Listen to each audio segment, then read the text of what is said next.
મોર્યંતાણમ નમો સિદ્ધાણ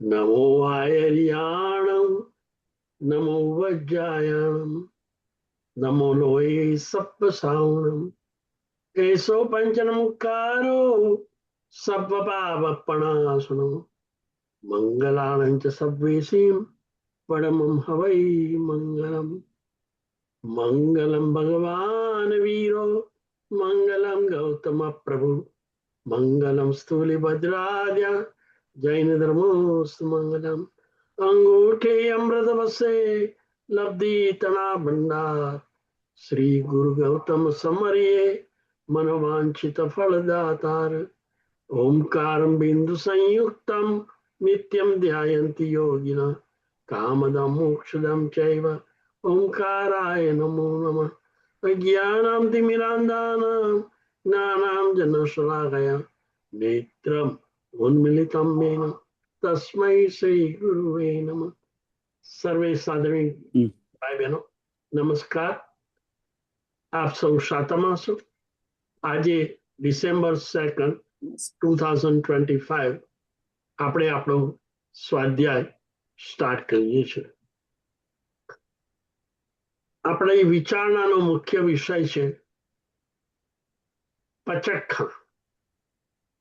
ઘણા બધા પ્રશ્નો પચક્ખા અને એ જ્યારે જ્યારે લેવામાં આવે છે તેની પાછળ જે તપશ્ચર્યા, ત્યાગ, નિયમ, અભિગ્રહ ની જે ભાવના હોય છે એનું તત્વ સમજીએ તો અંતરની અંદર આ તપ ધર્મો પર આપણને અત્યંત રુચિ, અનુરાગ અને ઉલ્લાસ જાગે છે.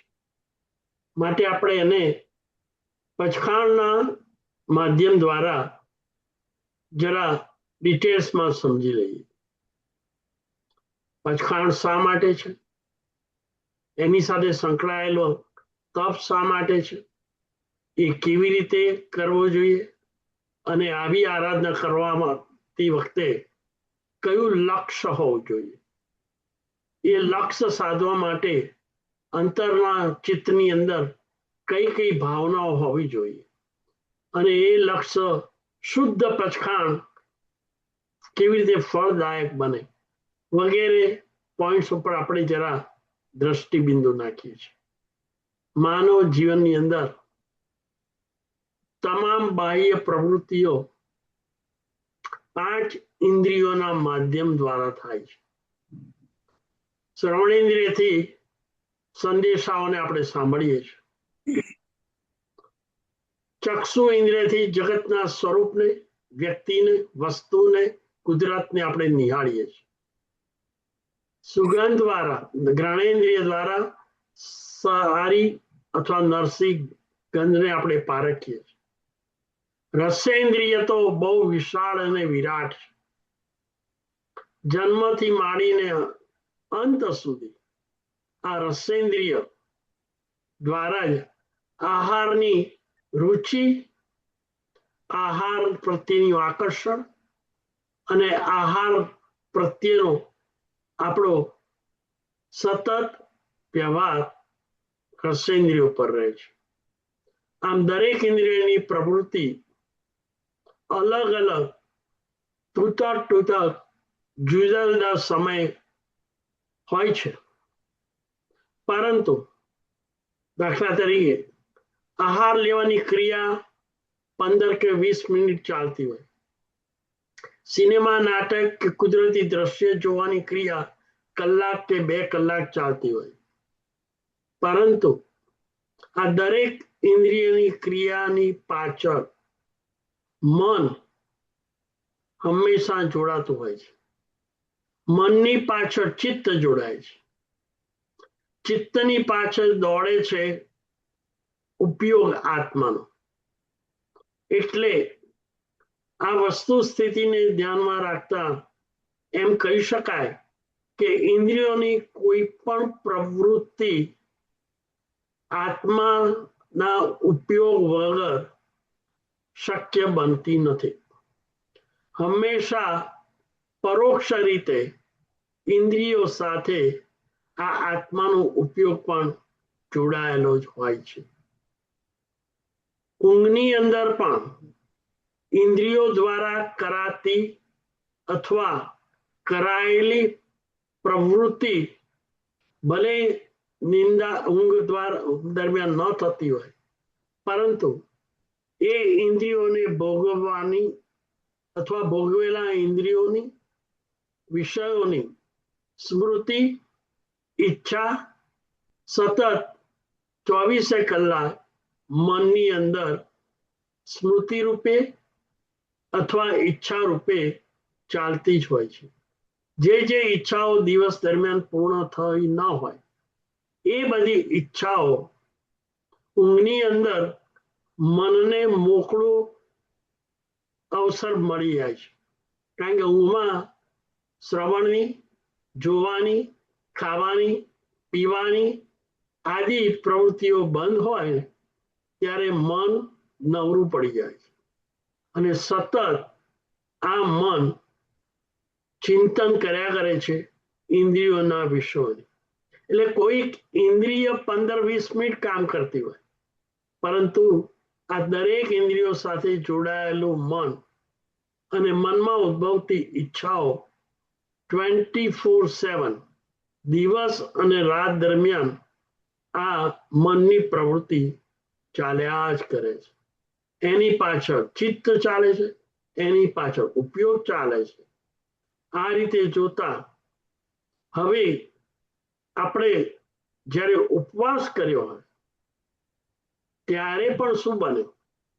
જો ઉપવાસ પચખાણ આપણે કર્યું હોય પરંતુ એ પચખાણ શુદ્ધ ન હોય અથવા પચખાણ કરવાનો જે નિર્ણય હોય એ કોઈ કારણસર મંદ પડી જાય, વીકનેસ આવી જાય, તો ઉપવાસની આગલી રાતે ઊંઘમાં પણ ક્યારેક સત્વની કચાશને કારણે હવે પારણાનો સમય ક્યારે થશે એવું ચિંતન પણ ઘણી વખત મનના લેવલ ઉપર થતું હોય છે. કહેવાનો મતલબ એમ છે કે મન બહારની પ્રવૃત્તિ થતી હોય કે ના થતી હોય પણ મન હંમેશા સક્રિય હોય છે. પચખાણ દેવગુરુ સમક્ષ દ્રઢ નિર્ણયપૂર્વક લીધું હોય તો એની સાથે આત્માનું વીર્ય પણ ભળે છે. એટલે કે પચખાણથી આત્માનું સત્વ જાગૃત બને છે, સક્રિય બને છે અને આત્માની શક્તિ વધે છે. એ વીર્યના માધ્યમ દ્વારા જ્યારે આવી નબળી આવે, આહારની ઈચ્છા થાય અથવા તો કોઈ પણ રીતે પચખાણ ખંડિત થતું હોય તો દેવગુરુ દ્વારા લીધેલું પચખાણ અને એના મારફતે મળેલી આત્માની શક્તિ, ઉદ્ભવેલી શક્તિ પચખાણમાં દ્રઢતા લાવે છે. એ રીતે બે બાકડું સ્વચ્છંદ તોફાની ચડેલી આ ઇન્દ્રિયો ઉપર કંટ્રોલ રાખવા માટે, નિયંત્રણ લાવવા માટે પચખાણ એક ખૂબ જ અમોઘ સાધન છે. રસેન્દ્રિય એને તો કોઈ સીમા હોતી જ નથી. જગતની અંદર 4 એવા પેટ છે જે ક્યારેય ભરાતા નથી, કારણ એ પેટના તળિયે ઘણા છિદ્રો છે અને એક પેટ છે માણસનું પેટ. તમે ગમે તેટલો ખોરાક આપશો, અનંતકાળથી અનંત ભવોની અંદર જ્યાં જ્યાં જન્મ લીધો ત્યાં બીજી બધી પ્રવૃત્તિ કદાચ ઓછી વધતી કરી હોય, પરંતુ આહારની ક્રિયા કર્યા વગર કોઈ પણ ભાવ આપણે પૂરો કર્યો નથી. એટલું જ નહીં, ભવનું શરૂઆત પણ આહારથી થાય છે અને અંત પણ આહારથી થાય છે. એ દ્રષ્ટિએ જોતા આ જીવ આહારની સંજ્ઞા સાથે કેટલો ઘનિષ્ઠ સંબંધ ધરાવે છે. એટલું જ નહીં, રસેન્દ્રિય આહાર દ્વારા જે રસ પેદા કરે, જેને પાચક રસ થાય છે, એ પાચક રસ લોહીની અંદર ભળે છે અને લોહીની અંદર ભળેલો આ રસ બાકીની ચારેય ઇન્દ્રિયોને પણ પોષણ આપે છે. અર્થાત બીજી અન્ય ઇન્દ્રિયોને ઉત્તેજિત કરવામાં પણ આ રસેન્દ્રિયનો ફાળો લગભગ કહી શકાય 99.9% છે. એટલે બીજી ઇન્દ્રિયોના તોફાન નિરંકુશ તરીકે બનતા હોય તો એમાં આહાર અથવા રસેન્દ્રિય મોટી જવાબદારી વાળી ઇન્દ્રિય છે. ટૂંકમાં ઇન્દ્રિયો પર જો નિયંત્રણ લાવવું હોય તો એ ઇન્દ્રિયોને સંકેત આપનાર, પોષણ આપનાર, પુષ્ટ કરનાર આહાર ઇન્દ્રિયો પર પહેલા કંટ્રોલ કરવાની આવશ્યકતા રહે છે. આહારને ઉત્તેજિત કરનાર અંતર ઇન્દ્રિય એ મન છે. આહાર લેવાની ઈચ્છા ઉદ્ભવે છે મનની અંદર. અને જેમ પહેલા કહ્યું એ પ્રમાણે બધી જ ઇન્દ્રિયો ઉપર કંટ્રોલ મન ઉપર છે. મનનો ઉપર કંટ્રોલ રાખનાર ચિત્ત છે. ચિત્તની ઉપર ઉઠતી ભાવનાઓ છે અને ચિત્ત ઉપર કંટ્રોલ રાખનાર આત્માનો ઉપયોગ છે. ટૂંકમાં કહેવું હોય તો કહી શકાય કે પચખાણના માધ્યમ દ્વારા જો ઈચ્છાઓ ઉપર નિયંત્રણ લાવી દઈએ, કંટ્રોલ લાવી દઈએ, તો તમામ ઇન્દ્રિયો પર પણ કંટ્રોલ આવી જાય. એટલું જ નહીં, પણ ચિત્તની અંદર અને ચિત્તના મારફતે ઉપયોગની અંદર પણ બહાર સતત ઇન્દ્રિયોના વિષયો તરફ ફરતા આ ચિત્ત અને ઉપયોગ બહારની દિશાથી ઉઠાવી આત્મ સ્વરૂપમાં લઈ જવાનું મોકળાશ ઊભી થાય છે. કહેવાનો મતલબ એમ છે કે આ ઇન્દ્રિયો પર કંટ્રોલ લાવવો અને આત્મ સ્વરૂપ તરફ ઉપયોગને લઈ જવા માટે પચખાણ એક ઉત્કૃષ્ટ પ્રકારની એક આરાધના થઈ પડે છે. પેલા કહ્યું એ પ્રમાણે કે પેટ માનવનું અસીમિત છે. ગમે તેટલો ખોરાક આપણે આપ્યો, અનંત ભાવમાં જેટલો ખોરાક લીધો હોય એ બધા જ ખોરાકનો જો ઢગલો કરવામાં આવે તો શાસ્ત્રકારો કહે છે કે એ ઢગલો મોટા પહાડ કરતા પણ ઊંચો થાય એટલો ઢગલો થાય. આટલો બધો ખોરાક લેવા છતાં પણ હજી આવતીકાલે પાછું સવાર પડે આ જીવ આહાર લેવા માટે દોડી પડે છે. આ બતાવે છે કે આ જીવને આહારની સંજ્ઞા કેટલી સતાવે છે. અને આહાર છે એટલે અર્થ અને કામ, અર્થ એટલે ધન સંપત્તિ પાછળ દોડવું પડે છે અને ધન અને સંપત્તિનો પુરુષાર્થ કરવો પડે છે. જેટલો વિપુલ પ્રમાણમાં આપણે જીવ અર્થ અને કામમાં પસાર કરીએ એટલા સમય પૂરતું જીવનો ઉપયોગ ધર્મ પુરુષાર્થથી વેગળો રહે છે. જે જીવને ધર્મ પુરુષાર્થ કરવો હોય અને ઉપયોગ આત્મદિશા તરફ લઈ જવો હોય એને અર્થ અને કામ ઉપર કાપ મૂકવો જ રહે અને એના માટે આહારની સંજ્ઞા ઉપર નિયંત્રણ લાવવું જ રહ્યું. અને એ આહારની સંજ્ઞા ઉપર નિયંત્રણ લાવવા માટે માત્ર આહારનો ત્યાગ નથી કરવાનો, પણ આહાર લેવાની ઈચ્છા ઉપર તાળું મારી દેવાનું છે. અને એ આહારની ઈચ્છા ઉપર લોક મારી દેવું એનું જ બીજું નામ પચખાણ. એટલે આપણે સમજીએ છીએ ત્યાગ કરી લેવો, આજે ઉપવાસ કરી લેવો એટલે આહાર ન લેવો કે પાણી ન લેવું એટલા પૂરતું અણસણ કે ઉપવાસ ન કહેવાય.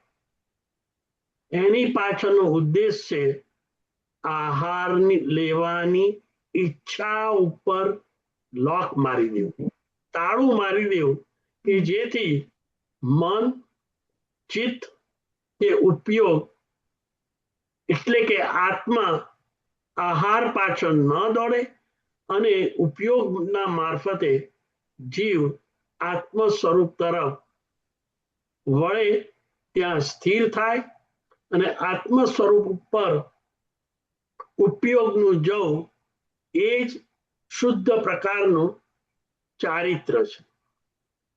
એક પેટ માણસનું કહ્યું, જેમ સાગરનું પેટ એટલું વિશાળ છે, ગમે તેટલી નદીઓના પાણી સાગરમાં બળે છતાંય સાગરનું પેટ ભરાતું નથી. બીજું પેટ સ્મશાનનું છે. રોજ ને રોજ લાખો દેહ સ્મશાનની અંદર અગ્નિ સંસ્કાર થાય છે, છતાંય સ્મશાન ક્યારેય બંધ થતું નથી. આમ સંસારની અંદર સ્મશાનનું પેટ, સાગરનું પેટ, માનવનું પેટ અને ઈચ્છાઓનું પેટ એટલે કે મન, આ ચાર એક એવી વસ્તુ છે ક્યારેય પુરાતી નથી. પણ એ પેટને પૂરવા માટેનો અવસર, અને એ અવસર છે તપશ્ચર્યા. અને તપશ્ચર્યા કરવા માટે શુદ્ધ પચખાણ લેવાનો અવસર માત્ર ને માત્ર મનુષ્યને જ મળે છે. ખ્યાલ રહે, દેવલોકના જીવને ક્યારેય કોઈ પણ પચખાણ લેવાનો ભાવ હોતો નથી. ઉપવાસ કે શું નવકારશી પણ દેવલોકનો આત્મા ક્યારેય કરી શકતો નથી. ઊંચા દેવલોકનો આત્મા, દાખલા તરીકે અનુત્તરવાસી દેવો પણ આહાર લે છે, જો કે એમને આહારની ઈચ્છા 33,000 વર્ષે એક વખત થાય છે. અનુત્તરવાસી દેવો આહાર ક્યારે લે? 33,000 વર્ષે એક વખત. તો પણ એમને આહારની ઈચ્છા તો ત્યાં હોય છે જ હોય છે ને હોય છે. વિચાર કરો કે અનુત્તરવાસી દેવોનો વ્યાપ છે એક ભવી હોય, એટલે એ ભાવ પૂરો કરી મનુષ્ય બની પાછા તપશ્ચર્યા અને આરાધના કરી કર્મો ખપાવી મોક્ષે જાય છે. આ ઉપરથી એક વાત બહુ ફલિત થાય છે કે દેવલોકના જીવો પણ સંપૂર્ણ ઉપવાસ કે નવકારશી કરી શકતા નથી. એટલે એમને સંચિત કરેલા કર્મો ખપાવવા હોય તો પાછા મનુષ્ય તો બનવું જ પડે, તપ કરવો જ પડે, પચખાણ લેવું જ પડે, કર્મોના સતત આવતા પ્રવાહનું અટકાવવું જ પડે અને સંચિત કરેલા કર્મોને ખપાવવા જ પડે. અને આવતા કર્મોને અટકાવવા એટલે કે સંવર ધર્મ અને સંચિત કરેલા કર્મોને નાશ કરવા માટે એટલે કે નિર્જરા ધર્મ, સંવર ધર્મ અને નિર્જરા ધર્મ, આ બંને દ્વારા સકળ કર્મનો ક્ષય કરવાનો અવસર માત્ર ને માત્ર મનુષ્ય ભાવમાં જ મળે. અને આ અવસર આપણને મનુષ્ય તરીકે મળી ગયો છે અને દેવોને નથી મળતો. એટલે એવું કહી શકાય કે દેવલોકના જીવોને અનેક પ્રકારની ભૌતિક સુખ હોવા છતાં પણ સમ્યક દ્રષ્ટિ જો દેવો હોય તો સતત એ મનુષ્ય ભવની ઝંખના કરે છે કે અમને મનુષ્ય ભાવ ક્યારે મળે, અમને મનુષ્ય ભાવ ક્યારે મળે, અને અમે આ તપ કરીએ, પચખાણ લઈએ અને સંબર અને નિર્જરા ધર્મ આદરી સર્વ કર્મનો ક્ષય કરી મોક્ષે જઈએ. વિચાર કરો, જ્યારે દેવલોકનો આત્મા પણ મનુષ્ય બનવાની ઝંખના તીવ્ર રીતે કરતો હોય તો મનુષ્ય ભાવ મળેલો જ છે, અને આ બધી સામગ્રી તપ કરવાની, પચખાણ લેવાની, ઈચ્છાઓ પર કંટ્રોલ રાખવાની, અને જે ઈચ્છાઓ જ્યાં આગળ કરે છે એ તોફાની મન ઉપર નિયંત્રણ મૂકવાની ઓપોર્ચ્યુનિટી આપણા બધા મનુષ્યને મળી છે. એ ઉપરથી તમે કલ્પના કરો કે દેવલોક કરતા મનુષ્ય ભાવ કેટલો ઊંચો છે. આવો અવસર કેટલો મૂલ્યવાન તો છે, પણ મહામૂલ્ય મળ્યો છે. અનંત પુણ્ય ભેગું કર્યું ત્યારે આ મનુષ્ય ભાવ મળ્યો, એમાં પ્રભુનું શાસન મળવું, પાછું શાસન મળ્યા પછી તપ કરવાની ભાવના થવી અને તપ કરાવે એવો સંગ મળો, એનાથી ઉપર જઈએ તો તપ કરવાની ઈચ્છા થવી. આ બધી જ વસ્તુ કેટલું પુણ્ય કર્યું હશે ત્યારે આપણને મળ્યું છે.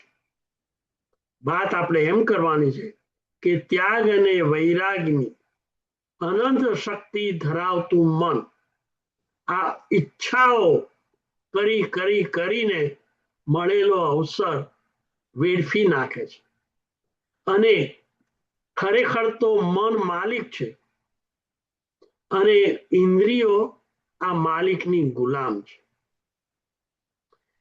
મનની ઈચ્છા પ્રમાણે ઇન્દ્રિયોએ ચાલવાનું હોય છે. જેમ ઘોડેસવાર સવારી કરનાર ઘોડેસવાર ઘોડા ઉપર નિયંત્રણ લાવવા માટે લગામ રાખે છે. ક્યાં જવું, કઈ ગતિએ જવું, કઈ દિશામાં જવું, ઘોડા હોય એનો કંટ્રોલ કોના ઉપર હોય છે? ઘોડેસવાર ઉપર હોય છે, ઘોડા ઉપર નથી હોતો. ઘોડાઓ એટલે ઇન્દ્રિયો અને ઘોડેસવાર એટલે મન, અને પેલું નિયંત્રણ પચખાણ એટલે લગામ.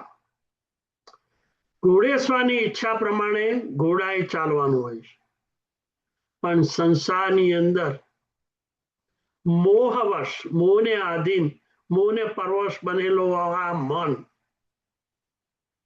એ ઇન્દ્રિયોની ઈચ્છા પ્રમાણે દોડે છે. ખાવાની ઈચ્છા થઈ એટલે મન ખાવા તરફ દોડી જાય. કોઈ વસ્તુ જોવાની ઈચ્છા થઈ એટલે મન જોવામાં દોડી જાય, ચક્ષુ ઇન્દ્રિય. કશું વસ્તુ મેળવવાની ઈચ્છા થઈ, પ્રાપ્ત કરવાની ઈચ્છા થઈ, પછી એ પોતાની પ્રશંસા સાંભળવાની ઈચ્છા હોય તો સૌરેન્દ્રિય ની પાછળ મન ત્યાં દોડી જાય. કહેવાનો મતલબ એમ છે કે મન માલિક છે, માલિકની હુકમ પ્રમાણે, ઈચ્છા પ્રમાણે ઇન્દ્રિયોએ ચાલવું જોઈએ, એના બદલે ઇન્દ્રિયોની ઈચ્છા પ્રમાણે એની પાછળ મન ચાલે છે. કોઈ કરોડપતિ શેઠ હોય, એને પોતાના કામકાજ માટે કોઈ દાસીઓને રાખી હોય તો સ્વાભાવિક છે કે શેઠની ઈચ્છા પ્રમાણે દાસીઓ કામ કરે, નહીં કે દાસીઓની ઈચ્છા પ્રમાણે શેઠ કામ કરે. પરંતુ સંસારમાં આપણને જોવામાં આવે છે જે ઇન્દ્રિયોના ભોગ કરવાની ઈચ્છા થાય છે ત્યાંની ઇન્દ્રિયોના વિષયો પાછળ આપણે આ મનને લઈ જઈએ છીએ, અથવા તો ઇન્દ્રિયો મનને ખેંચી જાય છે. આ તો કેવો ઘાટ થયો! દાસીઓ શેઠને ઘસડીને લઈ જાય એ શેઠ માટે કલંક ના કહેવાય? શેઠનું અપમાન ના કહેવાય? માલિક મન, દાસીઓ ઇન્દ્રિયો, અને ઇન્દ્રિયોના કહેવા પ્રમાણે આપણા મનને ચાલવું પડે. અને એની પાછળ ચિત્ત ચાલે, એની પાછળ આત્માનો ઉપયોગ ચાલે. એનો અર્થ તો એવો થયો ને કે અનંત શક્તિનો આ આત્મા ધણી સ્વામી આ ઇન્દ્રિયોનો ગુલામ થઈ ગયો છે. મનુષ્ય જીવન માટે જે આત્મા આ ઇન્દ્રિયોના વિષયોથી ઘેરાઈને ગ્રસ્ત બનીને એને પાગલ બની જાય, એનો ગુલામ બની જાય, એ ખરેખર સાત્વિક આત્મા માટે એક કલંક કહેવાય, અપમાનજનક કહેવાય. માટે વિવેક એમ કે છે કે આત્માએ જાગ્રત બનવું જોઈએ અને આ રીતે પોતાની માલિકી મન ઉપર કંટ્રોલ લાવી લેવો જોઈએ કે જેથી દાસીઓ અથવા તો નોકરાણીઓ જેવી ઇન્દ્રિયો આ મનને ગુલામ ના બનાવે અને એની પગ નીચે આળોટે નહીં અને આત્માનો ઉપયોગ ઇન્દ્રિયોથી અને મનથી અને ઈચ્છાઓથી ખસી જાય, યુ ટર્ન લઈ આત્મ સ્વરૂપ તરફ જો વળે અને આત્માના અનંત અનંત આનંદ અને જ્ઞાનનો જ સંવેદન કરતા કરતા અનંત આનંદ ભોગવે અને અનંત શક્તિ દ્વારા આત્માની શક્તિઓને દબાવનાર જે ઘાતી કર્મો છે એને ક્ષય કરે. બસ આત્મા પર લાગેલા અનંત કર્મોને ક્ષય કરી આત્મ સ્વરૂપ પ્રગટ કરવા એ જ આપણું લક્ષ્ય છે અને એના જ માટે આ ધર્મ તીર્થની વિતરાગ પરમાત્મા સ્થાપના કરે છે. જ્યારે જ્યારે રસિન્દ્રિય મનને કહે કે તું આજે ભોજન મળ્યું છે જમી લે, ત્યારે પચખાણ રૂપી લગામ દ્વારા મન ઇન્દ્રિયને કહે કે ના, તું શાંત થઈ જા, આજે તારે ભોજન કરવાનું નથી. અહીં મનની ઈચ્છા શરીરને પેટ અથવા તો ઇન્દ્રિયથી અલગ કરવાનું છે, ડિટેચ કરવાનું છે કે શરીર સાથે મારો સંબંધ બહુ નથી રાખવાનો, મારે તો ચિત્તને આત્મા સાથે સંબંધ કરવાનો છે, ત્યાં જ મારું કલ્યાણ રહેલું છે. આ માટે શાસ્ત્રકારોએ ઇન્દ્રિયો ઉપરની લગામ રૂપી આ પચખાણ અને એની સાથે સંકળાયેલી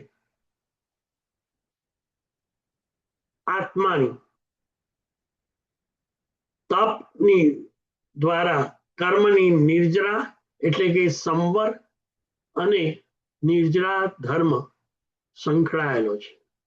આ તપનું મહાત્મ્ય અને એની સાથે સંકળાયેલા પચખાણની આપણે વાત કરી. હવે પ્રશ્ન બીજો ઉભો થાય કે પચખાણમાં મુખ્યત્વે તો ભોજનનો ત્યાગ માટે છે, પરંતુ ભોજન અંગે ચિંતન કરવામાં વાંધો શું? એક જણાએ પ્રશ્ન કર્યો કે ભોજનનો ત્યાગ કરવામાં અમને વાંધો નથી, પરંતુ કઈ કઈ વાનગીઓ ખાવી ને ક્યાંથી લાવી એના વિશેની વિચારણા તો કરી શકાય કે ના કરી શકાય? તો એના જવાબની અંદર શાસ્ત્રકારોએ આ પ્રમાણે કહ્યું છે કે ચિંતનની ક્રિયા એ મન દ્વારા થાય છે અને આ ચિંતન કરવામાં મન સાથે જોડાતું ચિત્ત અને ચિત્ત સાથે જોડાયેલો આત્મા, એ આત્માની શક્તિ પણ આ પ્રક્રિયાની અંદર, આ પ્રવૃત્તિની અંદર જ્યારે જ્યારે જોડાય છે ત્યારે આત્માની શક્તિનો પણ વ્યય થાય છે. હવે આત્માની શક્તિ નો ઉપયોગ કર્મનો ક્ષય કરવા માંગે છે. આત્માની શક્તિ ઇન્દ્રિયોના ભોગ કરવાનો નથી. અને જ્યારે જ્યારે આપણે ભોજન ન કરતા હોય પરંતુ ભોજન કરવાની ઈચ્છા પણ કરતા હોય તો એ ઈચ્છા પણ આત્માની શક્તિનો વ્યય કરવા બરાબર જ છે. કર્મ સત્તાની નજર તમે ઇન્દ્રિયોનો ભોગ એટલે કે પ્રવૃત્તિ કરો છો કે નથી કરતા એના ઉપર આધારિત નથી. પરંતુ તમારા મગજની અંદર કઈ કઈ વૃત્તિઓ કે કઈ કઈ ઈચ્છાઓ ચાલી રહી છે એના આધારે કર્મ સત્તા તમને રિવોર્ડ આપવો કે પનિશમેન્ટ કરવું એ નક્કી કરે છે. જો તમારા મનની અંદર, ચિત્તની અંદર પરિણામ આત્માના શુદ્ધ સ્વરૂપ તરફના ચાલતા હોય તો કર્મ સત્તા તમને પુણ્ય રૂપે રિવોર્ડ આપે છે. પરંતુ ચિત્તની અંદર એટલે કે મનની અંદર ઇન્દ્રિયોના ભોગ કરવાની ઈચ્છા અને એનું ચિંતન ચાલતું હોય જે કર્મ સત્તાની દ્રષ્ટિએ અપરાધ છે, તો કર્મ સત્તા તમને પનિશમેન્ટ કરે છે. કેવી રીતે પનિશમેન્ટ કરે છે? અશુભ કર્મ લગાડીને. અને એ અશુભ કર્મ લાગ્યા, ચોંટ્યા, સંગ્રહિત થયા, એનું જ્યારે ફળ વિપાક થવાનો સમય આવે છે ત્યારે કર્મ સત્તા આ જીવને તિર્યંચ અને નરકની અંદર પટકાવે છે. આનો અર્થ તો એવો થયો કે ઇન્દ્રિયોના વિષયનો ભોગ તો કરવાનું નથી જ, પણ ભોગ કરવાની ઈચ્છા પણ કરવાની નથી. ટૂંકમાં મનને, ચિત્તને અને આત્માને જો શુદ્ધ કરવું હોય તો ઇન્દ્રિયોના વિષયો તરફથી પરાંગમુખ બની દ્રઢ નિર્ણય દ્વારા એટલે કે પચખાણ દ્વારા કે જેથી ઈચ્છાઓ પર પણ તાળું વાગી જાય.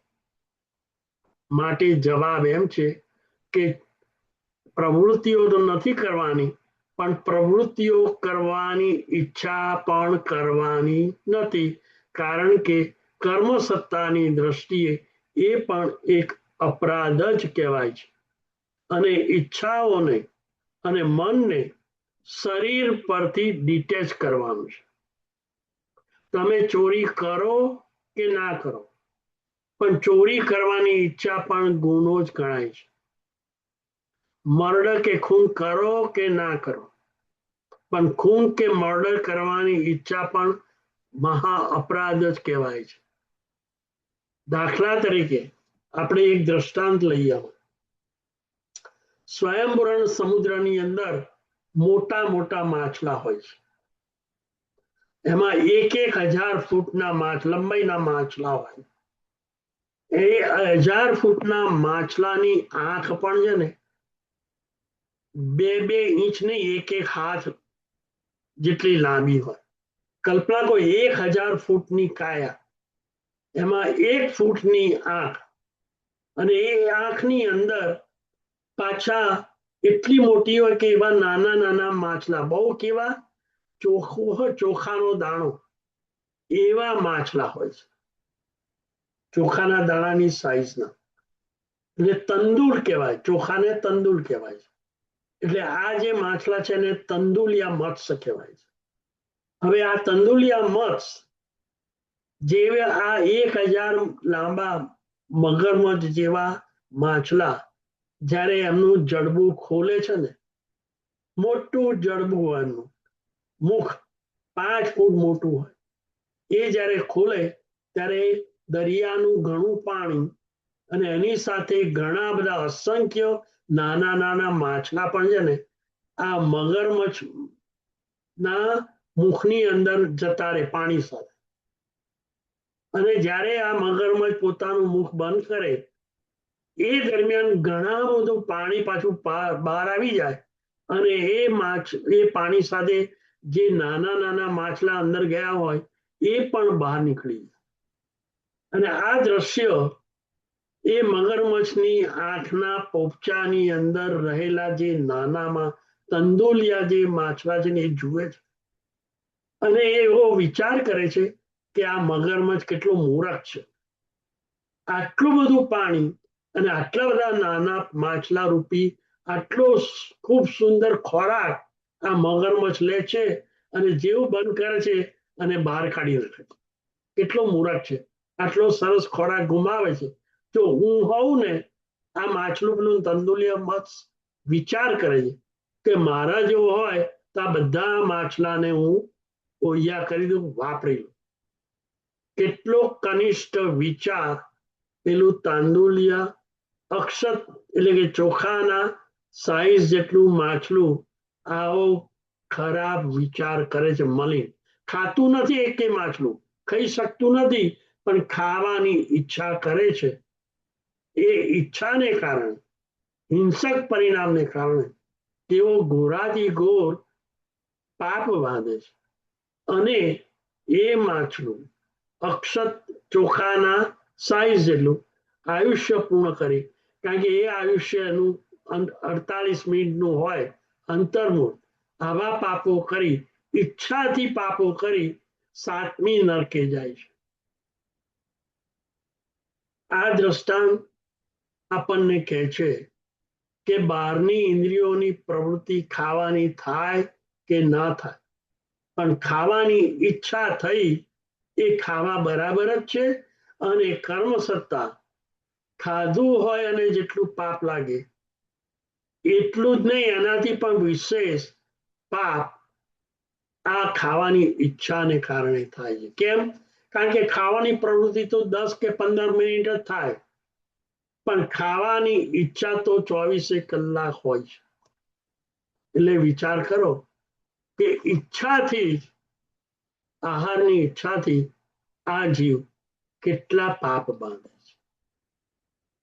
આટલા બધા પાપ બંધાતા હોય એના ઉપર લોક મારવાનું, તાળું મારવાનું, આ એક સુંદર આપણને સાધન શાસનની અંદર આપણને આપ્યું છે. અને એ શાસન એટલે એ અનુષ્ઠાન એટલે પચખાણ. આવી વાત આવે છે. હવે ત્યાર પછી પ્રશ્ન આવ્યો કે ખોરાકની અંદરથી આ વિગઈ નો પ્રતિબંધ કેમ મૂક્યો છે? એક ભાગશાળીએ પ્રશ્ન પૂછ્યો છે કે સાદો ખોરાક લઈએ તો બરાબર છે, પણ એમાં ઘી, તેલ, દૂધ, દહીં કે છાશ અથવા તો સાકર, ગોળ અથવા તો તળેલા પદાર્થો, એના ઉપર નિયંત્રણ આપવાનું શા માટે શાસ્ત્રકારોએ ફરમાવ્યું છે? આ આગળનો પ્રશ્ન છે. તો એનો જવાબ આ રીતનો છે કે આપણે જે કંઈ આહાર લઈએ છીએ એ આહાર પ્રત્યે, આહાર તરફનું જે રુચિ છે, આકર્ષણ છે, જે રાગ છે, એની તીવ્રતા, આહારની અંદર કેવો સ્વાદ આવે છે એના ઉપર રહેલો છે. જેટલો સ્વાદ અનુકૂળ હોય, મીઠો હોય, ગમે તેટલો હોય, એટલો વધારે રાજીપો, ખુશી અથવા તો પ્રીતિ અથવા તો રતિ અથવા તો રાગ વિશેષ થાય. જેટલો સ્વાદિષ્ટ ખોરાક એટલું વિશેષ આકર્ષણ, એટલું વિશેષ રુચિ, એટલું વિશેષ રાગ. અને રાગ એ કર્મ બંધનની અંદર તીવ્રતા નક્કી કરે છે, કારણ કે એટલો ચીકણો રસ પડે છે. કોઈ પણ પ્રવૃત્તિમાં પ્રવૃત્તિ કરવાની, અશુભ પ્રવૃત્તિ કરવામાં જેટલો તીવ્ર રાગ હોય એટલો તીવ્ર રસ પડે અને એટલો તીવ્ર કર્મબંધ થાય છે. અને એ કર્મબંધ એટલો જટિલ બને છે કે એના પરિણામો પણ, એના ફળ પણ ઘણા ઘણા માઠા, કડવા, કઠોર અને દુઃખ આપનારા હોય છે. હવે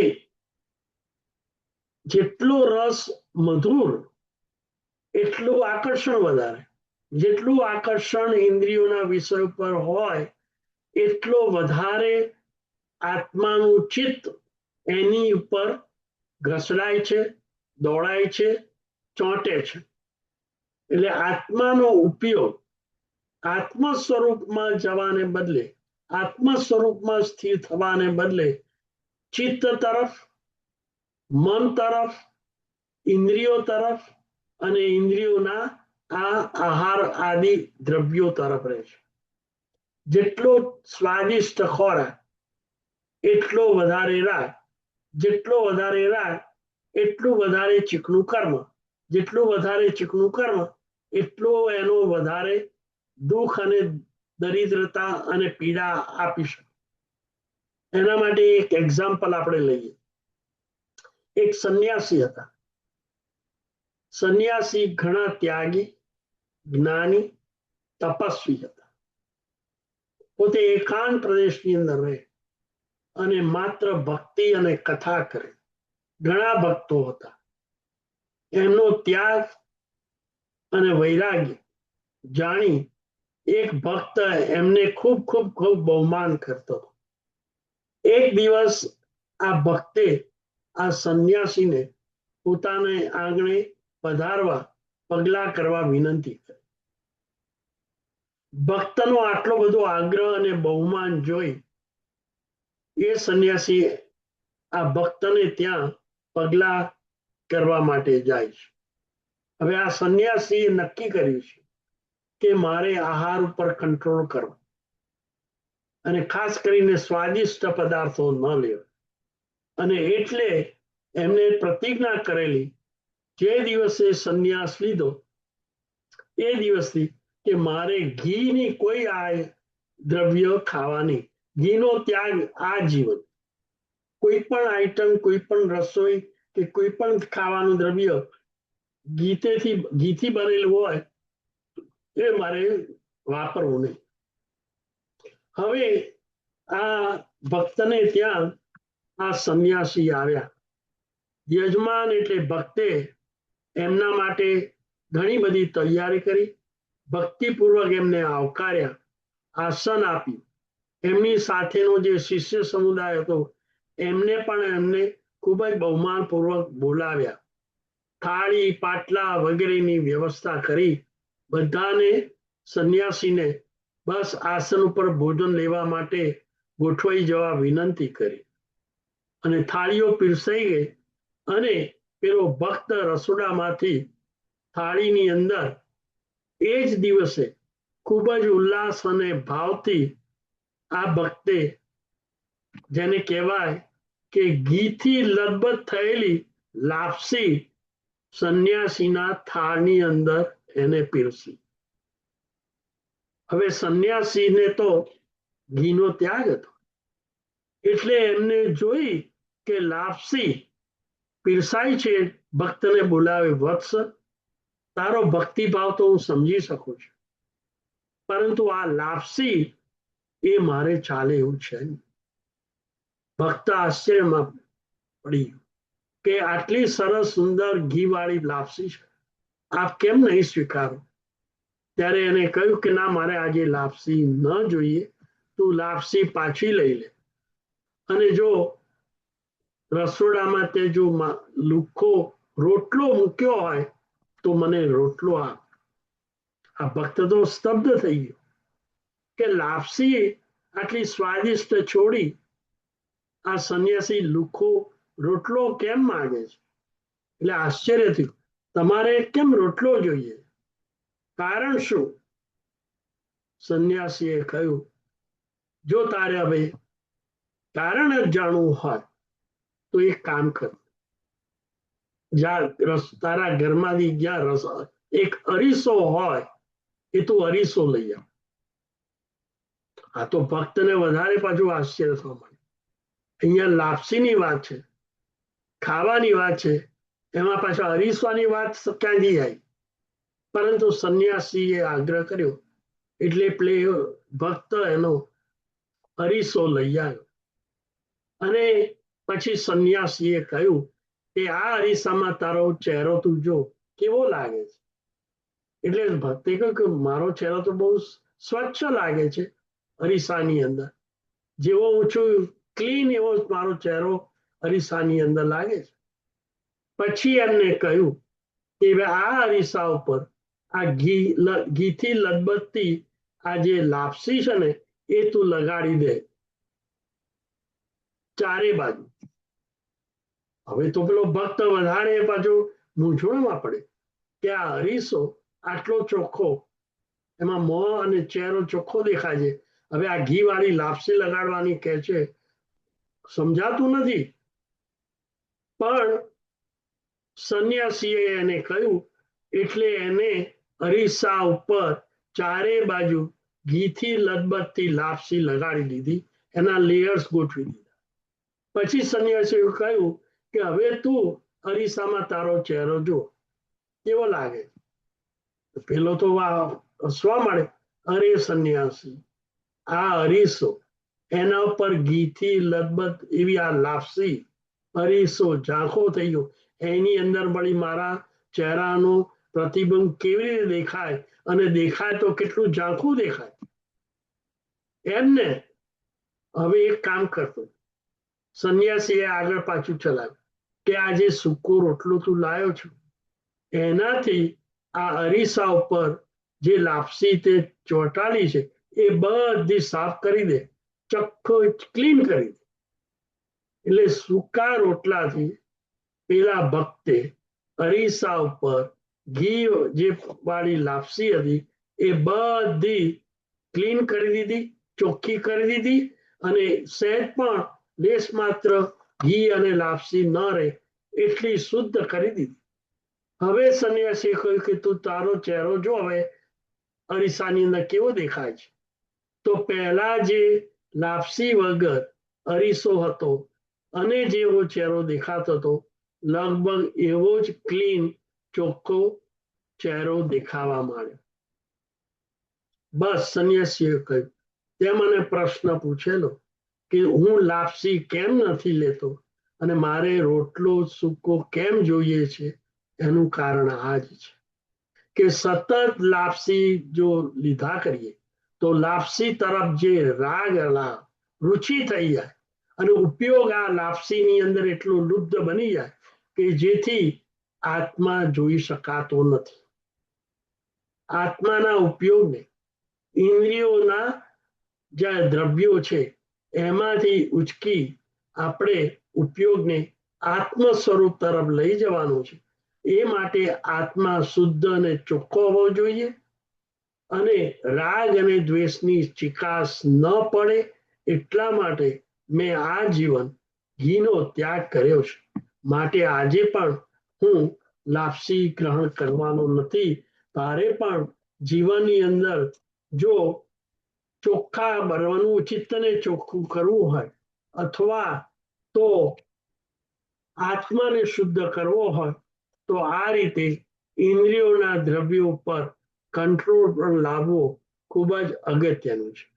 આ રીતે જે વિગયો છે, દૂધ, દહીં, ઘી, તેલ અથવા કડાવી ગઈ મીઠાઈ, મધુર મીઠાઈઓ, સાકર, ગોળ આદિ આપણે જે આહાર લઈએ છીએ એની અંદર જે રસ પાડે છે, અને એ રસને કારણે સ્વાદેન્દ્રિય ઉત્તેજિત વધારે બને છે, વધારે રાગ પેદા થાય છે, વધારે કર્મ બંધાય છે. માટે લુખો છએ વિગયો આત્માની બુદ્ધિને, એટલે કે મનની બુદ્ધિને વિકૃત બનાવે છે. રાગ અને દ્વેષની તીવ્રતા વધે છે. એટલે બુદ્ધિની શુદ્ધિ રાખવા માટે શાસ્ત્રકારોએ સૂક્ષ્મતાથી એમના જ્ઞાનની અંદર જોયું છે કે જો વિગયોનો ત્યાગ કરવામાં આવે તો આ બુદ્ધિ એટલે કે પ્રજ્ઞા ઘણી શુદ્ધિ અને શાર્પ બને છે, જેથી આત્મા ઉપર લાગેલા કર્મો ક્ષય કરવામાં આ બુદ્ધિ ખૂબ જ ઉપયોગી બને છે, અને આત્મા ઝડપથી શુદ્ધ બને છે. રાગદ્વેષની તીવ્રતા ઓછી થાય છે. માટે વિગયોનો ત્યાગ એટલે કે આયંબિલ જે આપણને કરીએ છીએ એ વિગયોનો ત્યાગ કરવાનું શાસ્ત્રમાં ફરમાન કરવામાં આવે છે. બીજી વાત કે આવો ત્યાગ અને ત્યાગને કારણે આત્મામાં ઘણી બધી લબ્ધિઓ અને શક્તિઓ પેદા થાય છે. કેવી રીતે? કર્મ સત્તા રિવોર્ડ તરીકે આપણે આવી લબ્ધિ આપે છે, અને એ લબ્ધિના પરિણામે જીવનની અંદર આવતા અનેક વિઘ્નો ઉપર સામે આપણને રક્ષણ બને છે. જ્યારે જ્યારે આપત્તિ આવે, સંકટ આવે, ત્યારે આ વિગયનો ત્યાગ અને એને કારણે પેદા થયેલી લબ્ધિ આ જીવનું બાહ્ય સંકટો સામે રક્ષણ કરે છે. એટલે આ આયંબિલ તપને મંગળ તપ પણ કહેવામાં આવે છે. એક દાખલો એનો પણ જોઈ લઈએ કે દ્વારકા નગરીની અંદર કૃષ્ણ મહારાજા અને કૃષ્ણ મહારાજાના પુત્રો શામ અને પ્રદ્યુમ્ન એ કોઈ રિસોર્ટ પ્લેસ જેવું કહી શકાય, પર્વતોની આસપાસ પોતાના બીજા અન્ય મિત્રો રાજકુમારો સાથે ખેલ કરવા ગયા હતા. ત્યારે એ ઉદ્યાનની અંદર દ્વૈપાયન નામનો એક તાપસ ઉગ્ર પ્રકારની તપશ્ચર્યા કરી રહેલો છે. સાથે સાથે એક જ આસનની અંદર સ્થિર થયેલો છે અને ધ્યાન કરી રહ્યો છે. આખો દિવસ સૂર્યની આતાપના ઝીલીને શરીરને જુદા જુદા આસનો દ્વારા એક કષ્ટ આપી રહ્યો છે.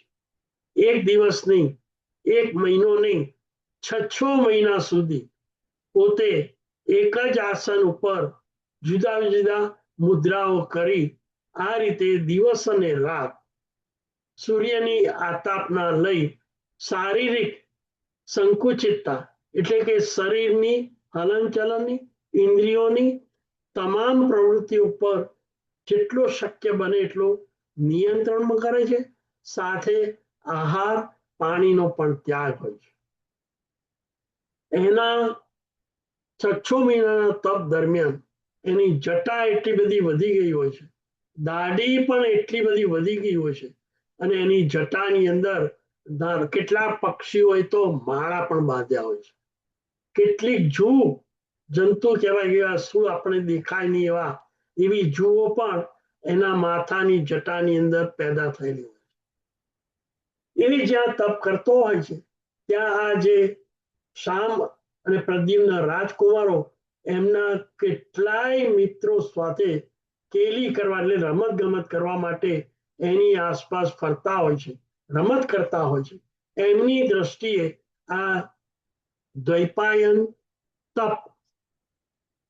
તપસી ઉપર એમની નજર ગઈ અને એમને જોયું કે આ તપશ્ચર્યા કરે છે. હવે બને છે એવું કેટલીક જે જૂ હોય એ બહાર પડતી હોય પણ સૂર્ય નો તાપ એટલો બધો હોય, પેલા દ્વૈપાયન તાપસે જોયું કે આ જો જમીન ઉપર પડશે, જમીન ગરમ થઈ ગઈ છે તો આ જૂ મરી જશે. માટે દયા ખાઈ એની રક્ષા ખાતર એ જમીન ઉપર પડેલી જે જૂઓ છે એને પોતાના જટાની અંદર પાછી વાળમાં મૂકી દે કે જેથી વાળનો એરિયા, જટાનો એરિયા ઠંડો હોય, જેથી આ જૂને કોઈ પીડા થાય.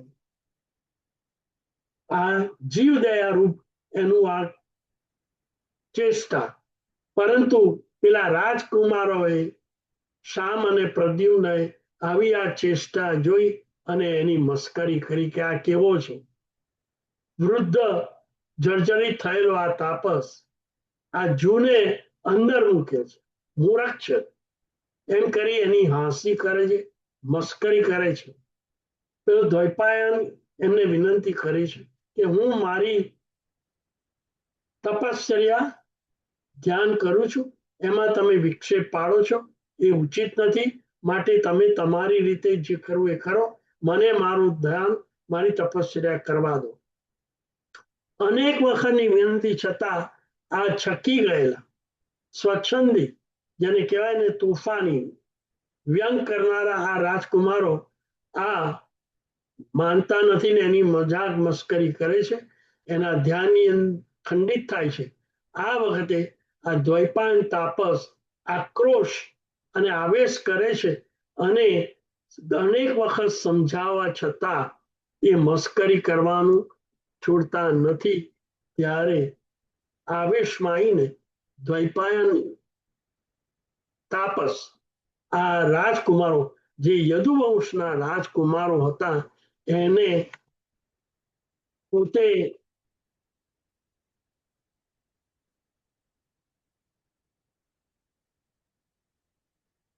આજે there?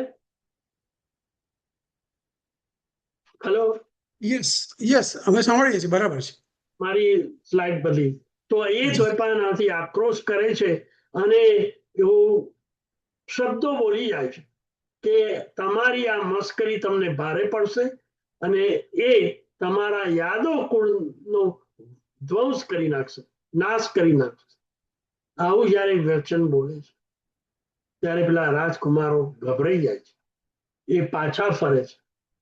કૃષ્ણ મહારાજાને આ પ્રસંગની જાણ થાય છે અને દ્વૈપાયન દ્વારા જે આ શબ્દો બોલાયેલા એનાથી એમનું પણ મન હવે ચિંતિત બની જાય છે કે આવા તપસ્વીના વચનો ક્યારેય જૂઠા પડતા નથી અને યાદવ કુળનું ધ્વંસ થશે, નાશ થશે. તરત જ એ નેમનાથ ભગવાન જે ના પ્રત્યે કૃષ્ણ મહારાજાને અત્યંત બહુમાન ભાવ હતો ત્યાં આગળ એમને જાય છે અને આ હકીકત બનેલી કહે છે.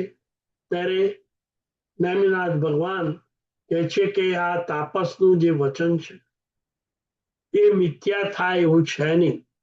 વહેલા કે મોડા એની અસર થશે, પરંતુ એને કારણે આ દ્વારકા નગરીનો નાશ ન થાય એટલા માટે એક હું આ વિઘ્ન ના આવે અને આવે એની સામે રક્ષણ થાય દ્વારકા નગરીનું માટે એક તપ કરવાનું હંમેશા દ્વારકા નગરીના રહેવાસીઓને કરવાનું ફરમાન કહેજો, એવું કૃષ્ણ મહારાજાને કહે છે.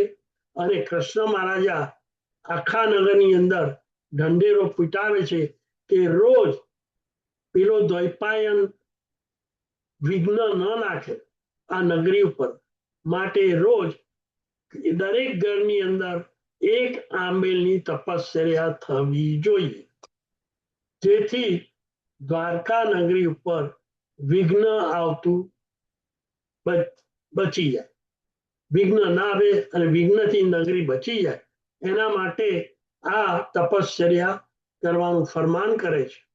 વિચાર કરો, એક આંબેલની તપસ્યા, શું એનું પરિણામ?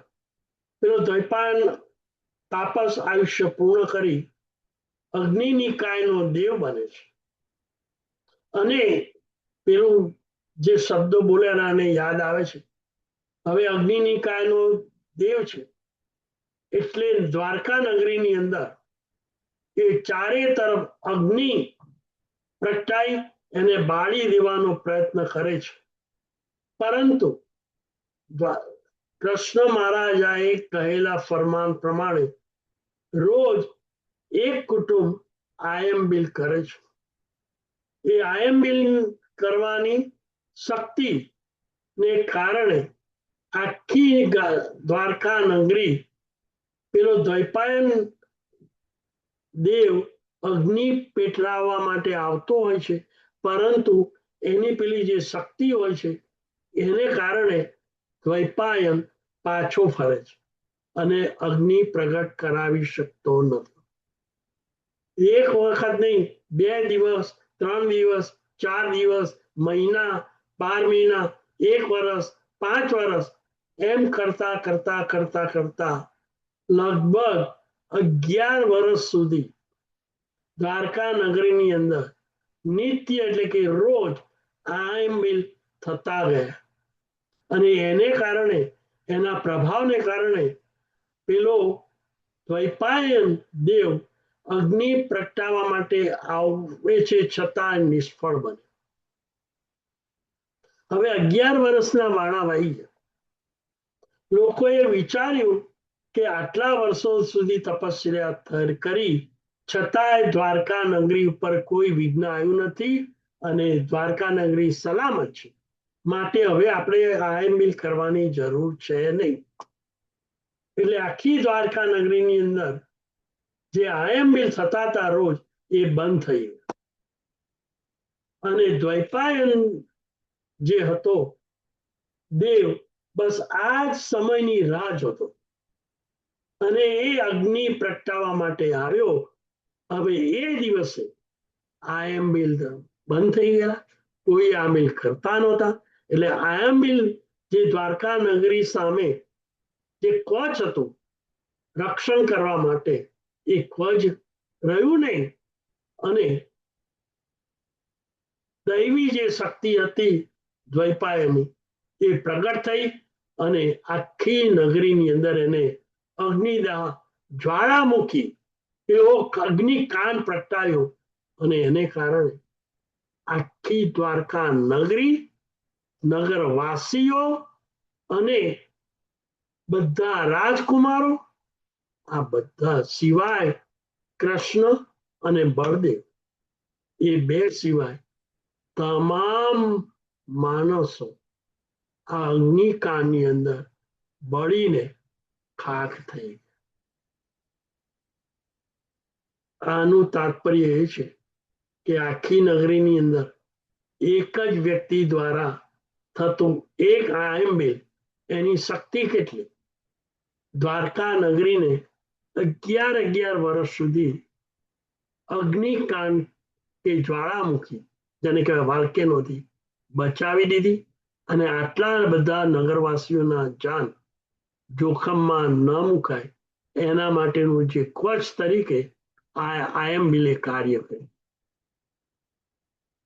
માટે વિગયોનો ત્યાગ અને કોઈ પણ તપશ્ચર્યા કરતી વખતે આ રીતે પચખાણ, એની શક્તિ આપણા જીવનની અંદર સંવર અને નિર્જરા ધર્મ દ્વારા કર્મોને ખપાવી ચિત્ત, મન અને આત્માના ઉપયોગને શુદ્ધ કરી સંચિત કરેલા કર્મો ખપાવી આપણે પણ શાશ્વત સુખના ભોગતા બનીએ. એ જ આ પચખાણનું મહાત્મ્ય છે, તાત્પર્ય છે. અને અવશ્ય નાની મોટી તપશ્ચર્યા પચખાણપૂર્વક, પચખાણ નહીં તપની ગણતરી ગણાય નહીં, માટે પચખાણપૂર્વક, શુદ્ધ પચખાણપૂર્વક તપશ્ચર્યા કરી કર્મ ખપાવી આપણે પણ મોક્ષ સુખને પામીએ.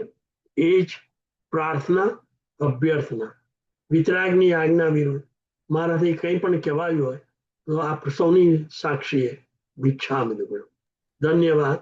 આ સ્વાધ્યાયમાં જોડાવા બદલ સર્વે સાધર્મિક ભાઈ બહેનોનો ખૂબ ખૂબ આભાર. નમસ્કાર. નમસ્કાર. હવે કોઈ પ્રશ્ન? નમસ્કાર. હાજી પ્રવીણભાઈ. નમસ્કાર સર. આપનું નામ? મુકેશ. હા મુકેશભાઈ, ફરમાવો. હમણાં વારે ઘડે કીધું શુદ્ધ પચકાણ, એનો અર્થ શું? હા, બરાબર. આપણે ગઈ ફરી વાત કરી પચકાણનો ટાઈમ. પહેલી તો વાત કે બપોરે 12 વાગે હવે મને નવકારસિંહનું પચખાણ આપો, તો નવકારસિંહનું પચખાણનો ટાઈમ સૂર્યોદય પહેલા લેવાનો. કારણ કે નવકારસિંહની અંદર આ પ્રમાણે તમે પચખાણ કરો છો. કયું કે સૂર્યોદય થઈ જાય ત્યારથી માંડીને 48 મિનિટ સુધી હું કોઈ પણ પ્રકારનો આહાર લઈશ નહીં. બરાબર છે? આ તમે કોન્ટ્રાક્ટ કરો છો, સાઇન કરો છો. પણ સૂર્યોદય તો થઈ ગયો, 2 કે 3 કલાક પહેલા થઈ ગયો. હવે પચખાણ લેવાનું મિનિંગ જ શું છે?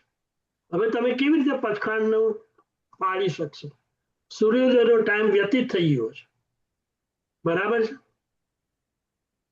બરાબર. બીજી વાત, તમારે ઉપવાસ કે એકાદશનું કરવું છે. હવે ઉપવાસ કે એકાદશનાનું અવધિનો શરૂઆત ક્યારથી થાય છે? સૂર્યોદય પહેલા થાય કે સૂર્યોદયના 2 કે 3 કલાક થઈ ગયા પછી થાય? એટલે સૂર્યોદય પહેલા રાય પ્રતિક્રમણ જો કરતા હોય તો ઠીક છે, કારણ કે પ્રતિક્રમણ કરીએ એટલે પચખાણ કરવાનું પ્રતિક્રમણ આવે જ છે. પણ માની લો કે તમે પચખાણ કર્યું નથી, પણ તમારી ભાવના છે પચખાણ કરવાની, ઉપવાસ કરવાની, તો તમારે શું કરવાનું? સૂર્યોદય પહેલા શક્ય હોય તો ધારી તો લેવું જ જોઈએ. પછી અનુકૂળતા થાય અને તમે જિનાલય જાઓ કે ઉપાશ્રય થાવ કે કોઈ વડીલ હોય તો એની પાસેથી ધારેલું પચખાણ તમે લઈ લઈ શકો. બીજી વાત, પચખાણ પોતાની જાતે ના લેવાય, એ તો અશુદ્ધ કહેવાય. પચખાણ હંમેશા થર્ડ પાર્ટી દ્વારા લેવું જોઈએ. As a witness, correct? તમે બે પાર્ટી હાઉસ લેનાર અને વેચનાર હોય તો વચ્ચે કોણ કોન્ટ્રાક્ટ વિટનેસ તરીકે હોય? કોઈ લોયર હોય, બરાબર છે? એમ જાતે જાતે પચખાણ લેવાય નહીં, કારણ કે એ પચખાણ અશુદ્ધ કહેવાય, શુદ્ધ ના કહેવાય. ત્રીજું, હું આજે ઉપવાસ કરું કે મારે પરીક્ષા છે એટલે હું પાસ થઈ ગયું. એટલે પરીક્ષામાં પાસ થવા માટે, સારા માર્ક માટે, રિવોર્ડ લેવા માટે તમે ઉપવાસ કરો છો કે આત્માની કે ચિત્તની કે મનની શુદ્ધિ માટે? તો આ શું કર્યું? તમે ઉપવાસ કર્યો પણ સામે કંઈક વળતર માંગો છો, જેને નિયાણું કહેવાય. અને નિયાણું કરેલું તપશ્ચર્યા એ કદાચ ફળ આપે ને તો પણ એ તપ ગમે તેટલું કરવું હોય, માસક શમનને પારણે માસક શમન કર્યું હોય પણ એની સામે કંઈક વળતર માંગ્યું હોય તો એ માસક શમન કરેલું તપ પણ આત્મ સ્વરૂપનું માટે નિષ્ફળ નીવડે છે. કર્મની નિર્જરા કરાવતું નથી, ઉલટા વધારે કર્મ બંધ થાય છે અને સંસાર ભવ સંસાર વધારે છે. જેમ અગ્નિ શર્મા નામનો તાપસ, જેને વર્ષો સુધી માસક શમનને પારણે માસક શમન કર્યા, પરંતુ એને ગુણ સાગર જે રાજા હતા એ રાજાને હત્યા કરવા માટે, શક્તિ મેળવવા માટે, એવા સંયોગો માટે એને તપ કર્યું કે મારા તપનું જો કોઈ ફળ હોય તો હું આ ગુણ સાગરને મારનારો થઉં. હકીકત એવી બની, એને એવું ફળ મળ્યું પણ ખરું. અને ગુણ સાગર નો બેટો જ્યારે થયો ત્યારે એને મારવાનો જે સંકલ્પ કરેલો એ સફળ પણ કદાચ થાય એવું હતું, પરંતુ એ અભિગ્રહને કારણે, એવા નિયાણને કારણે છેલ્લે અગ્નિશર્મા તપના ફળથી સદગતિ જવાને બદલે એની અવગતિ થઈ, કારણ કે એનું જે પચખાણ હતું એ અશુદ્ધ હતું. એટલે ત્રણ વસ્તુ, દ્રવ્યથી, ભાવથી અને કાળથી અને ક્ષેત્રથી, આ ચારે રીતે પચખાણ શુદ્ધ હોવા જોઈએ. કાળની દ્રષ્ટિએ જ્યારે લેવાનું હોય ત્યારે ઉચિત દ્રષ્ટિએ લેવું, ભાવ શુદ્ધ રાખવો, ક્ષેત્રથી પચખાણ જ્યારે લેવાનું હોય ત્યારે શુદ્ધ લેવું જોઈએ. અને એની અંદર ગુરુ ભગવાનના આદેશ અને આજ્ઞા પ્રમાણે, કાળ પ્રમાણે પચખાણ લેવું જોઈએ, માટે પચખાણ શુદ્ધ થઈ શકે. નમસ્તે. એક બીજું પૂછવું છે. આપણે જે ધારણા અભિગ્રહ લઈએ છીએ અને બીજી મુઠ્ઠી સંયમ પચખાણ લઈએ, એ બરાબર છે કે નહીં? હા, જે પચખાણ મુઠ્ઠી સાથે લેવાના હોય એ એમ કે છે કે હવે આ પાડવાનું ક્યારે આવશે કે ફરીથી મુઠ્ઠી વાળી હું નૌકાર ગણું ત્યાર પછી જ હું પાડીશ. દાખલા તરીકે તમે નૌકારસિંહનું પચખાણ લીધું 8 વાગે, હવે 9 વાગે સામાન્ય રીતે નૌકારસિંહનું પચખાણની જે અભિગ્રહ છે પૂરો થાય ને એટલે તમે આહાર લઈ શકો, બરાબર છે, પાડી શકો, કરેક્ટ? બરાબર. અને ત્યાં સુધીનું ફળ મળે. પણ કોઈ કારણસર તમને 48માં પારવાનો સમય ન મળ્યો અને તમે એક્સટેન્ડ કર્યું કે 9 ને બદલે 10 વાગ્યા 11 વાગ્યા, હજી સુધી પચખાણ પાડ્યું નથી, તો તમને લાભ 48 મિનિટનો મળે કે વધારે મળે? 48 મિનિટ. ના, 48 મિનિટ. શું કહ્યું? મુઠ્ઠી વાળીને નૌકાર ન ગણું ત્યાં સુધી મારે પચખાણ ચાલુ. ખરેખર એટલે ઓછામાં ઓછી 48 મિનિટ. એટલે તમારે પાડવું હોય તો 48 મિનિટ તમે પાડી શકો. પણ કોઈ સંયોગોની અંદર તમે હજી મને ટાઈમ નથી મળ્યો, હજી નૌકાર છું, હું બિઝી છું, તમે 2 કે 3 કલાક 10 11 વાગ્યા, તો 48 મિનિટ પછીના ટાઈમમાં તમે વાપર્યું તો નથી, કરેક્ટ? બરાબર તો એનો તમને લાભ મળે કે ના મળે?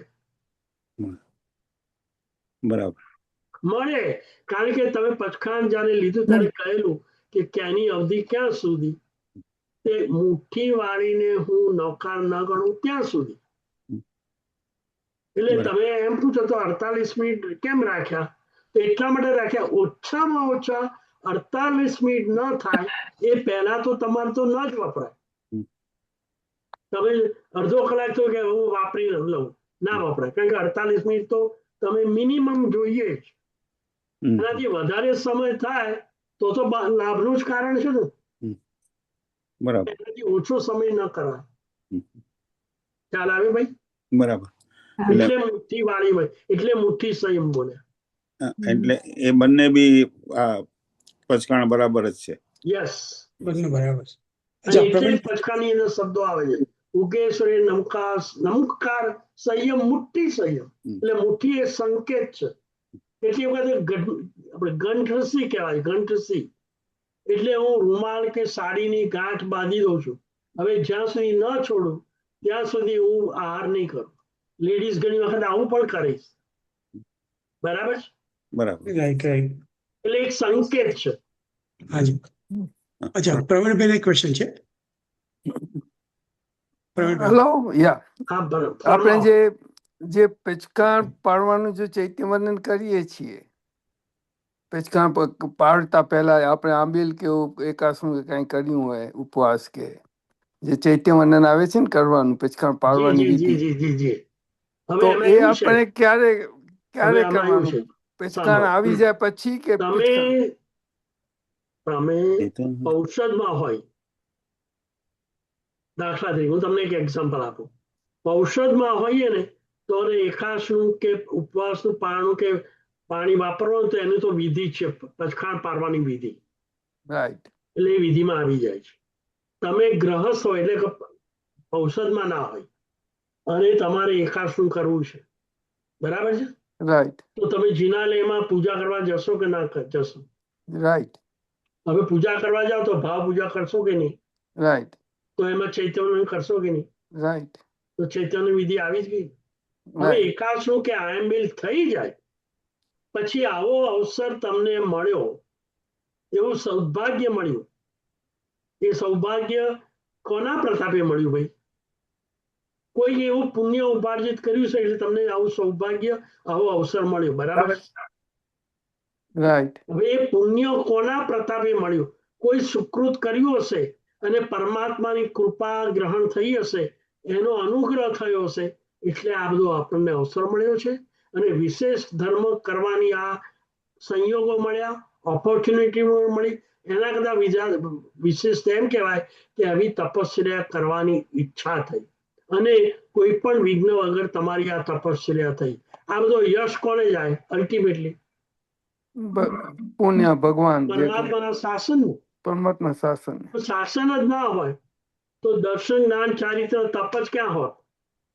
તો મોક્ષ માર્ગ જ ના હોત ને. રાઈટ તો તપસ્યા કરવાનો અવસર તમને ક્યાંથી મળ્યો? રાઈટ એટલે આવો અવસર મળ્યો એટલે તમે તમારું ઋણ ચૂકવવા માટે એક કૃતજ્ઞતાનો ભાવ પ્રગટ કરવા માટે આયમિલ કે એકાશનું કે કોઈ તપસ્યા થઈ જાય પછી એ કૃતજ્ઞતાનો ભાવ દર્શાવવા માટે પ્રભુ તરફ આપણે ચૈત્યવંદન એ પણ વિનય અને વિવેક અને કૃતજ્ઞનો ભાવ જ છે ને આપણે. રાઈટ એટલે ચૈત્યવંદન કરવાનું વિધાન છે. પણ પહેલા કરવું ને જોઈએ, વાપરતા પહેલા એકાસનું વાપરતા પહેલા ચૈત્ય રૂટીનલી એકાશનું કરવા પહેલા કે કરવું જ પડે એવું વિધાન જોવામાં આવ્યું નથી. કારણ કે આંબીલ વખતે બધા અમે કરીએ છીએ સાથે કર્યો હોય તો સારું જ છે, મેં કહ્યું તો ખરું ભાવ પૂજા. ઓકે પણ તમે તપ કર્યો અને પરમાત્માની પૂજા ના કરો ના ના એ તો બધું કરીએ છીએ તો પણ એટલે એ રીતે છે ઓકે ઓકે કે પરમાત્માનો વિનય ચૂક્યા વગર કોઈ અનુષ્ઠાન કરવું નહીં. એટલે તમે વિનય દર્શાવો. પણ કોઈ એકાશનું કર્યું હોય અને ચૈત્યવંદન ન કરે તો એ અવિધિ ગણાતી નથી, એમ મારું કહેવું છે. ઓકે ઓકે કરવું તો જોઈએ જ. આ ઓકે કેવું છે કે તમારે કાલે ઉપવાસ કરવો હોય તો આજે તમારે 24 કરવો જોઈએ કે ના કરવો જોઈએ? કરવો જોઈએ. હવે કોઈને કોઈ કામ ધંધો નોકરી કોઈ કારણસર ન કરી શક્યો તો ખાલી ઉપવાસ ના કરી શકે? કરી શકે. બસ, તો એવું ના કહેવાય કે આગલી રાતે 24 નથી કર્યો એટલે બીજે દિવસે ઉપવાસ ન થાય. Okay. એવું નથી. Right. 24 કરવો જોઈએ, પણ કોઈ કારણસર 24 ન થયો હોય આગલા દિવસે તો પણ બીજે દિવસે ઉપવાસ કરી શકાય. Okay. બરાબર. એટલે કીર્તિભાઈ. તમારે એકાદશું કરવું હોય એના પહેલા ચૈત્યોને કે ભાવ પૂજા કરવી જોઈએ, પણ કોઈ કારણસર વ્યક્તિ ભાવ પૂજા ન કરી શક્યો હોય એનો અર્થ એવો નથી કે એકાદશું ન કરી શકે. Okay. કીર્તિભાઈ, મારે એક ક્વેશ્ચન છે. જી જય જિનેન્દ્ર. હવે આપણે રાતના પચકાણ લીધા હોય, રાઈટ, જયમાં પછીના, તો પછી બીજે દિવસે સવારના ક્યારે પચકાણ આપણે? કીર્તિભાઈ? હા હા, સાંભળું છું. Oh, I'm okay. trying to understand your question. Okay. આપણે આગલે દિવસે પચકાણ લીધા હોય રાતના સૂતા કયું પહેલા, પચકાણ પણ? હા, કે કોઈ બધા જાતના, કે રાતના સૂતી વખતે મીન્સ કે કોઈ બરોબર. આગલી રાતે તમે પચકાણ જે લો હા. એ નેક્સ્ટ ડે ના પચકાણ આગલા દિવસે ના લેવાય, બરાબર છે? ના, આગલા ઇટ ઇઝ નોટ એપ્લિકેબલ. ના, only what I M trying to say કે આપણે બધી જાતની ઇન્દ્રિયોના આપણે પચકાણ લઈએ. એટલે તમે સ્પેસિફિક કહો, બધી જાતની ઇન્દ્રિયોના જુદા જુદા પચકાણ નથી. એક એટલે આપણે હું સમજો નથી તમે હા. કયા પચકાણની વાત કરો છો. એટલે આપણે આહાર, પાણી, પછી આપણે એટલે તમે કહો છો 24. ચોવિયાર પચકાણ. હા, જે આપણે 4 પ્રકારના આહાર કહ્યા ને, અસણમ, પાણમ, ખાયમમ, સાયમમ. એટલે તમારે આગલા દિવસે તમે મેક્સિમમ 24 નું પચખાન લઈ શકો છો. રાઈટ. પણ એ તો એ દિવસ માટે છે, ના, નેક્સ્ટ ડે માટે નથી. ના, નેક્સ્ટ ડે માટેનો નહીં, પણ એ દિવસે રાતના ઘણીવાર ઘણાને રાતના ખાવાનું મન થાય, પીવાનું એ મન થાય, મોડે સુધી. પણ આપણે એ નિયમ લીધો હોય કે રાતના જમ્યા પછી હું હવે બીજે દિવસે હું અન્નપાણીનો what I can say કે હું લઈશ, રાઈટ? સૂર્ય એટલે ક્યારે એ સવારના ક્યારે પચકાણ પડાય? Okay, 1 minute.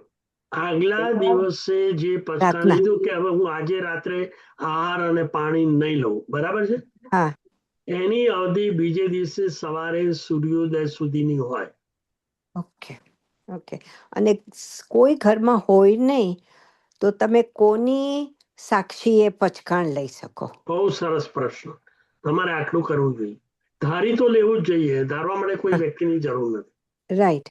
હવે તમારે એવું કરવું જોઈએ, જો કોઈ વ્યક્તિ ઘરમાં ન હોય તો નહીં આ વાત છે. તો હા, તો નહીં. કોઈ વ્યક્તિ અવેલેબલ હોય એવું ભાગ્યે જ બને, પણ એવું જ હોય તો તમારા ઘરની અંદર ભગવાનનો ફોટો છે, હાજી.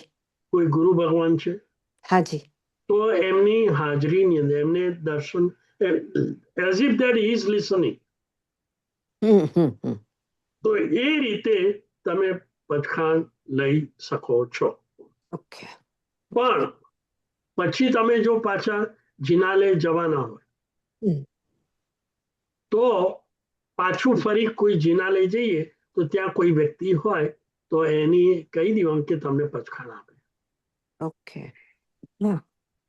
ગમે તે વ્યક્તિ હોય, કોઈ વડીલ હોય તો સારું, પણ જો તમે જવાના હોય તો તમારે એ વ્યક્તિ સાથે ફરી પાછું પચખાણ લેવું આવશ્યક છે. ઓકે. તમે ઘેર ગુરુ ભગવાન પાસે લીધું હોય કે ભગવાનની ફોટા આગળ લીધું હોય એ પણ ધારણા જેવું જ કહેવાય, પણ જિનાલેમાં કોઈ વ્યક્તિ સાથે લઈ લેવું જોઈએ, એ વધારે ઉચિત લાગે છે. ઓકે. આજ અને જે 2 કલાકના પચકાણ લેતા હોય તો એને પણ કેવી રીતે કરાય? બે કલાકના પચકાણ લેતા હોય, રાઈટ?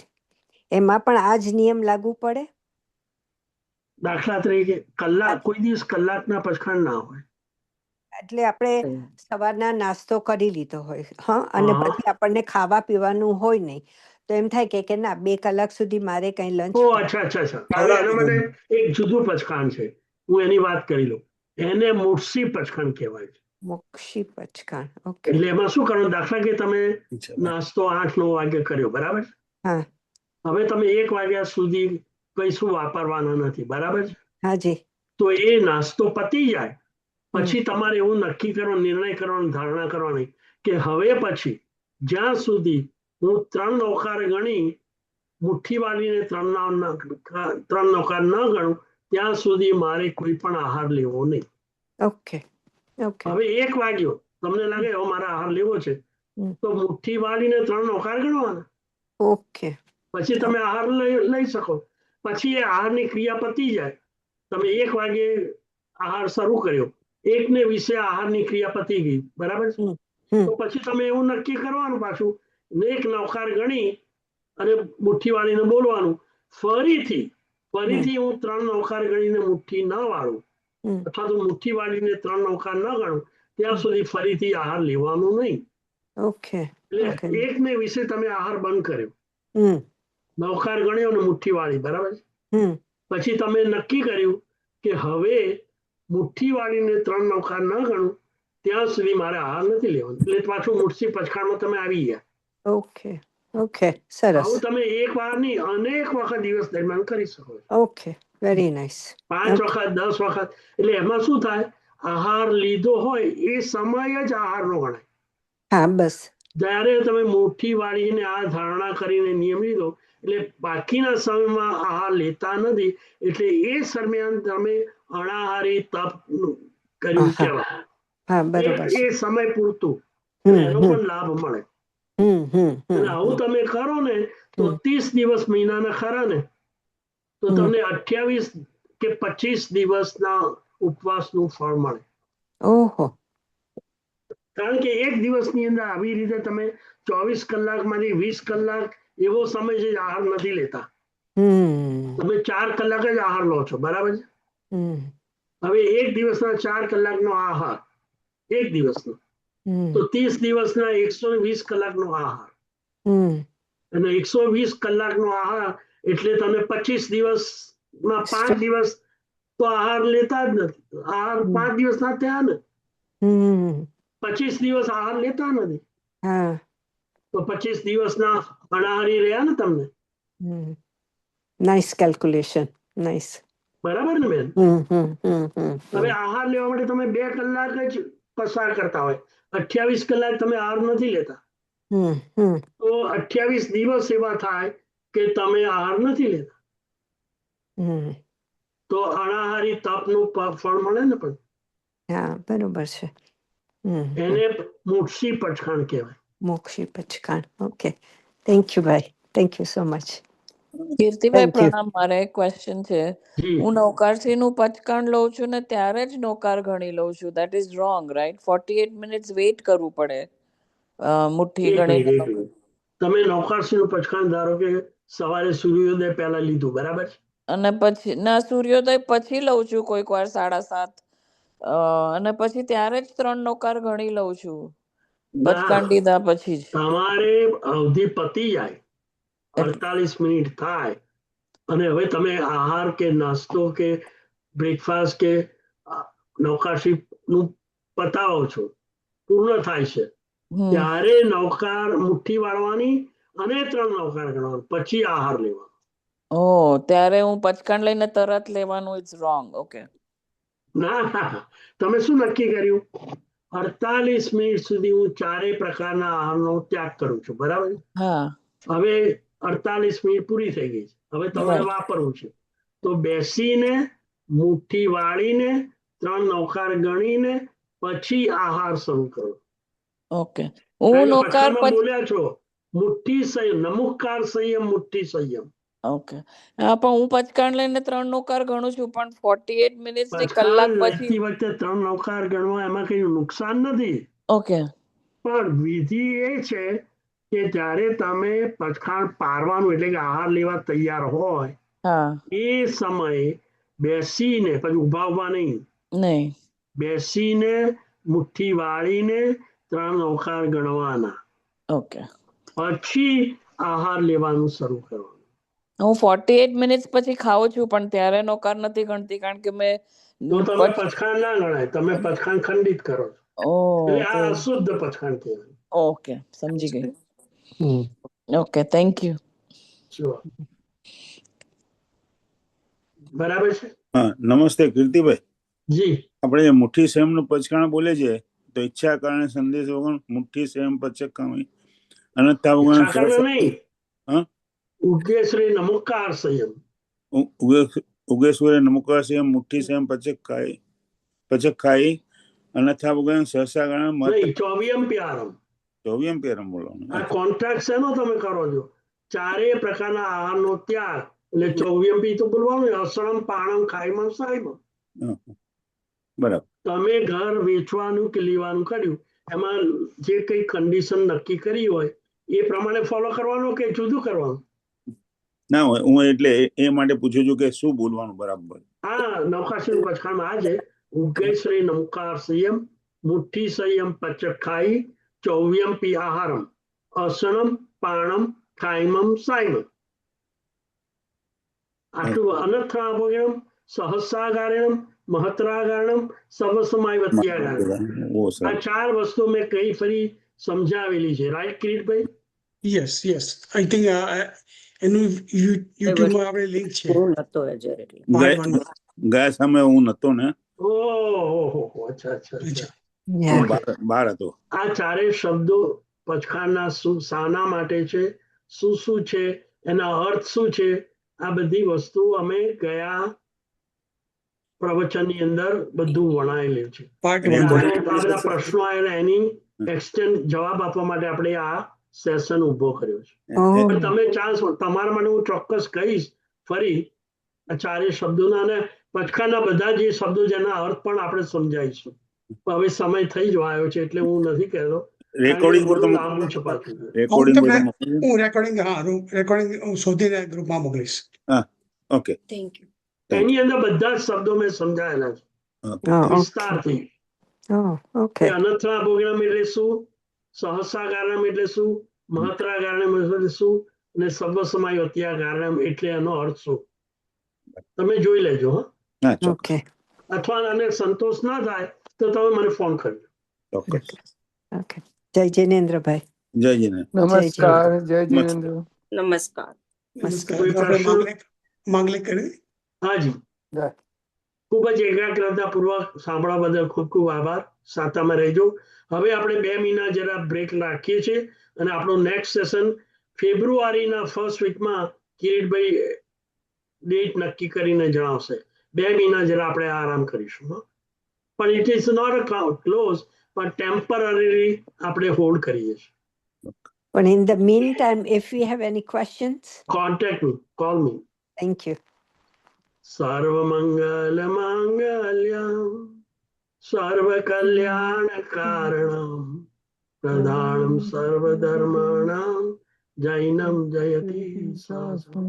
પેલા સાતામાં રહેજો. સાતામાં રહેશો. નમસ્કાર. યથાશક્તિ ધર્મ આરાધના કરજો. નમસ્કાર. નમસ્કાર ભાઈ.